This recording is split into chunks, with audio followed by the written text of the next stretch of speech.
Today's cinematic atrocity is The Perfection. It is a 2018 movie on Netflix. Now, the wonderful thing about So Bad It's Good films is that on the rare occasion that you do watch a movie that you don't know is going to be awful, and it is awful, but it's so bad it's good, it heightens the experience. It's almost like watching a movie and not knowing the genre somehow, and it surprises you.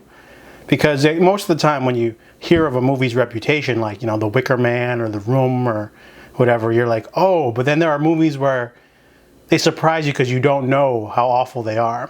The Perfection is one of those movies, so I had a riot of a time. This movie is a psychological horror thriller, or it's supposed to be. This movie is about Charlotte. She is a woman who's reeling from the death of her mother. Her mother had some sort of disease. So she decides to reconnect with some old friends, and she calls up Bachman. He is her teacher, former mentor. She was going to be one of the most promising cellists of the the musical world, but she had to go and attend to her mother's illness. So she goes to Shanghai to go to a contest for the Bachman Institute's throwing a contest for a free scholarship for a new student. So she goes there and becomes a judge, and she meets Lizzie. Lizzie is a young, promising, socialite, famous cellist that basically was her, but she stopped and she had to, take care of her mother. So the two of them form a relationship, though, and after the contest is over and a winner's chosen, they have sex, and we find out Lizzie's going to go on vacation. So she's going to go to China, she's going to rough it out, go backpacking, and wants Charlotte to go with her. So this movie starts off really not sinister. It starts off sort of like a drama almost, because there's the heavy-handed cancer elements or whatever, terminal disease, and then there's a sort of like dangerous new relationship. Then they're going backpacking in China, and the movie doesn't seem like a horror film. And then Lizzie gets sick on the bus, and that's where the movie starts to get hilarious.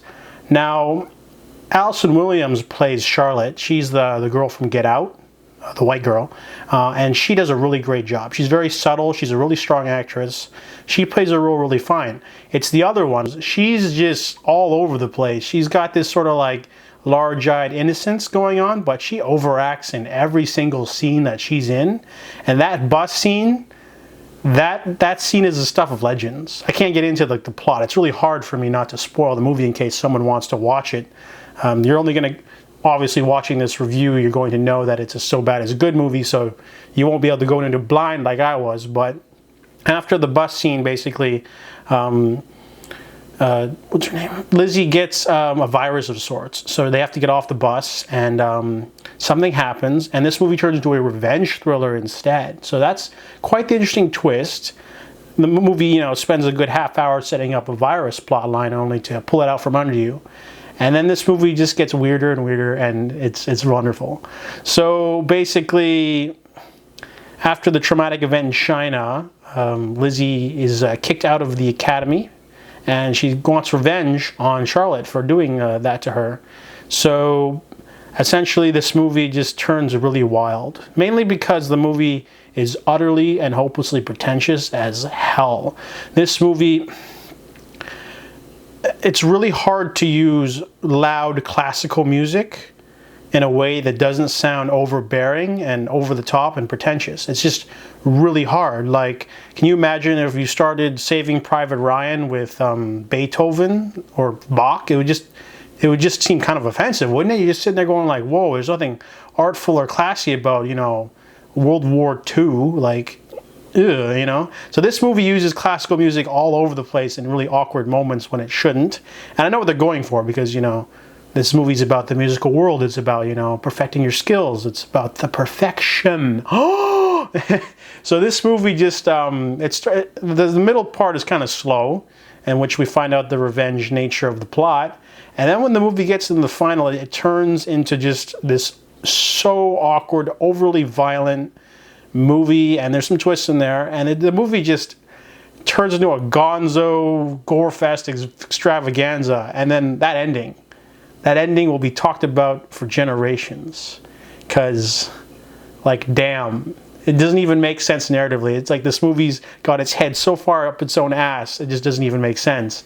But Allison Williams does a good job. It's her co-star is the one that's overacting in every single scene, and it makes the movie laughably like wacky, and like it's trying to be a horror movie, and there are some scary moments at the end there that have nothing to do with anything else, but overall the movie fails at what it's trying to achieve. It's trying to be a scary psychological horror movie, but in reality it ends up being kind of like that annoying kid in your class that goes, hey, I almost drowned in a swimming pool on the weekend, want to hear about it? And you go, sure. And they go, nah, I'm just kidding, I fooled you, ha ha ha. That's what it feels like. This movie is a cinematic equivalent of someone trying to pull the rug out from under you. The first half hour feels almost like it's a waste of time.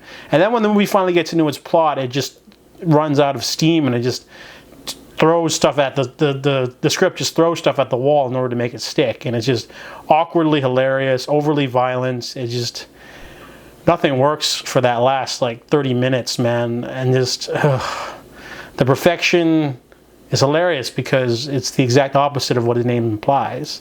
The Perfection is a wonderfully hilarious, unintentional movie, mainly because of one of the co-stars, but I give it a cinematic atrocity rating of a 6, which is not that strong because it's not that funny, because there's no big laughs until they get to China.